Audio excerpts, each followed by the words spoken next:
Alright guys, sa mapagpalang araw sa inyong lahat. Meron tayong reaction dito. Ayan na sa Senado. Na pag-aabuso ni Senyor Aguila umarap sa Senado, mga biktima ng kulto, inikinuwento ang mga umano'y pang-aabusos ni Senyor Aguila. Panoorin po natin ang buong detalye dito sa Senate hearing. At maraming salamat, and no other further ado, let's go. Isang tanong lang po ang akin, isang sagot lang po sa inyo. Hindi sa alam nyo, hindi. Ano bang totoong alam nyo? May child marriages ba o wala sa kapihan? Sir, Ma'am Janet, hindi pa po kayo. Mr. Galanida, mayroon ba or walang child marriages sa kapihan? As I would like to reiterate, as far as I know, wala po. Wala po. Hindi ako nakasaksi ng anumang seremonya na nangyari doon. Mr. Chair, parang ayaw lang sabihin ni Mr. Galanida ng no, pero hindi rin sila nagsasabi hindi rin sila umaamin ng yes. Ma'am Janet, kayo po na sinabi ng ibang witnesses namin ay sarili niyong anak ay ipinakasal ng menor de edad. Nasabi nila, sinabi niyo sa kanila, ba't ayaw niyong magpakasal? Sarili kong anak ay ipinakasal. Kayo ma'am, anong sagot niyo sa tanong kung mayroon bang child marriages sa kapihan?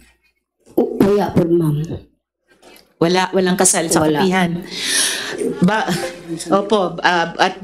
Bago ko huling tanungin si Karen Sanico, Mr. Galanida, ang impormasyon din po namin ay may 2 apo kayo na ikinasal din po sa minor sa kapihan.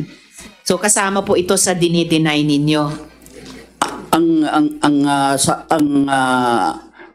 Ang masabi ko po, yung walang kasalan, tulad ng sinabi ni Janet, mayroon namang mga bata na hindi tulad sa kanya hindi mapigilan natin na parang may pre-marital engagement na nila. So kami mga parents, wala kami pong magawa. Well, Mr. Chair, bago ko huling itanong si Karen Sanico, i-obserbahin ko lang na yung sa simpleng tanong ko, hindi po makapagbigay ng simple at diretsong sagot si Mr. Galanida. Ang huling tanong ko po kay Karen Sanico, Sir, meron po bang, sa kabila nitong lahat ng mga pagtetestimonya at pinaalala ko kayo, tulad nung sinabi ng chair sa lahat ng resource persons, you are under oath, Sir Sanico, meron po bang, sa kabila nitong lahat ng mga pagtestigo ng ating victim survivors, meron po bang child marriages sa kapihan? Wala po talaga, ma'am. Wala. Ay, okay, Mr. Chair. Sa ganyang mga sagot, I respectfully move to cite in contempt J. Renz Kilario, Mamerto Galanida, Janet Ahok, and Karen Sanico. I so move, Mr. Chair. There is a motion to cite in contempt Jerry Esquilario, Mr. Galanida, Karen Sanico, and what's the first name of Ahok? Janet Ahok. Is there any objection? Hearing none, the 4 aforecited personalities are hereby cited in contempt.